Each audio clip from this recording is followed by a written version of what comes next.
మహమ్మద్ ఇర్ఫాన్ ఎన్నికలు వేసామా సార్? ఎన్నికలు వేశారు. పొలం ఎంత వేశారు? 9 ఎకరాలు సార్. 9 ఎకరాల 20 సెంటు. 9 ఎకరాల 20 సెంట్లు వేశారు. ఎంత దిగుబడి వచ్చింది?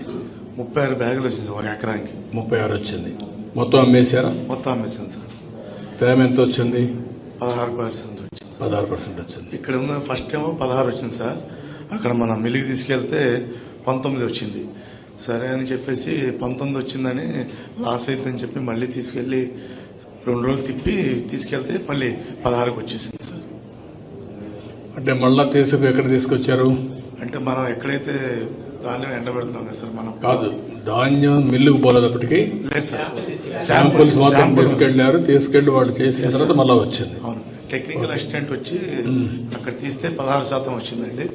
మళ్ళీ అదే అక్కడ తీసుకెళ్లాలి. అక్కడ ఇలాంటి మెషినే కదా సార్. అదే కొంచెం డౌట్గా ఉంది సార్ మాకు. అనేది ఏంటంటే నేను కూడా అందుకే అన్ని ఎవరు సార్ వీళ్ళు ఎంత పెడుతున్నారో మనకు తెలియదు. మనం చూడం కదా సార్. 520 పెడుతున్నారా 530 పెడుతున్నారో తెలియదు.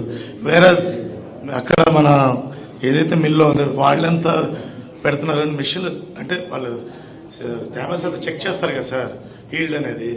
సో అదే మాకు అర్థం కావట్లేదు. అంటే మీకు అర్థం కావాలంటే ఏం చేయగలుగుతారు? ప్రపంచం వీళ్ళే మనకు చెప్పాలి సార్ ఇంత శాతం. వాళ్ళు అవన్నీ డీటెయిల్స్ ఇస్తారు. అవును, ఒకవేళ ఇవ్వకపోతే ఇప్పిస్తాను ఇప్పటి నుంచి. Yes sir, definitely. మీలో ఏ విధంగా దాన్ని చూసుకుని నాలెడ్జ్ వస్తుంది అనేది ఇంపార్టెంట్. ఇప్పుడు ఉన్నాడు. అవును సార్. సాంబశివరావు గారు ఒక పెద్ద మనిషి. Yes sir. మెసేజ్ పంపించినా చూసుకునే అలవాటు లేదు. అవును సార్. అలాంటప్పుడు మెసేజ్ వస్తుంది. అవును. అదే మరిగా మనకు అన్ని కూడా సైంటిఫిక్ గా వచ్చే మెషిన్స్ అన్ని వచ్చేసాయి. Yes sir. అవన్నీ వచ్చినప్పుడు ఇక్కడ మెషిన్ కు అక్కడ మెషిన్ కు వేరియేషన్ రావడానికి వీల్లేదు. అదే నేను అడిగాను. ఇప్పుడు అది వస్తుంది సార్. ఇక్కడ సేమ్ మిషన్, అక్కడ సేమ్ మిషన్. కానీ ఇక్కడ మన వాళ్ళు చేసింది ఏంటంటే కనుక్కున్నప్పుడు అడిగాను నేను, ఇక్కడ ఎవరి దగ్గర అయితే మెట్రాలజీ మీరు క్యాలిబ్రేషన్ చేస్తారో, మిషన్ సెట్ చేస్తారో అక్కడ అది చేస్తున్నారా లేదా? చేసినప్పుడు సేమ్ మిషన్ అయినప్పుడు వేరియేషన్ రాకూడదు. కంప్యూటర్లో దేంట్లో వేరియేషన్ రాదు. Exactly sir. మీ సెల్ ఫోన్ ఆయన సెల్ ఫోన్ 2 ఒకటిగా పనిచేస్తాయి తప్ప మీది ఒకటి ఆయన ఒకటిగా పనిచేస్తాం.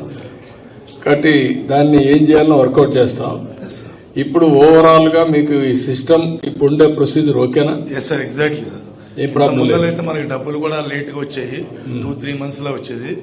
మేము 20th వేసాం సార్. 29th అంటే 30th కి మధ్యాహ్నం మన అకౌంట్ లో మనీ పడిపోయాయి. నేను ఒక మాట చెప్పాను మా వాళ్ళకి, ఇక్కడ తేమ తీశారు, పాస్ అయిన తర్వాత రైస్ మిల్లు తీశారు. నేరుగా రైస్ మిల్లుకి పోయిన తర్వాత మీ ధాన్యం వెళ్ళింది, డౌన్లోడ్ చేసుకున్నారు. ధాన్యం వాళ్ళు తీసుకున్న తర్వాత కంప్యూటర్లో పెట్టారు. ఇక్కడ కంప్యూటర్లో పెడతారు. ట్రాకింగ్ కూడా ఉంది. ఎప్పుడు మీరు ధాన్యం శాంపుల్ తెచ్చారు కరెక్ట్ గా ఉంటే ఎప్పుడు లోడ్ కూడా లారీలో తీసుకొని వెళ్లారు, కారణాలు ఏంటి? రైస్ మిల్లుకు పోయిన తర్వాత ఎప్పుడు దాన్ని దించుకున్నారు, దించుకున్న తర్వాత క్లియర్ గా ఆ నిమిషం మాకు కంప్యూటర్ తెలిసిపోతుంది పలానా రైతు బియ్యం ధాన్యం వచ్చిందని.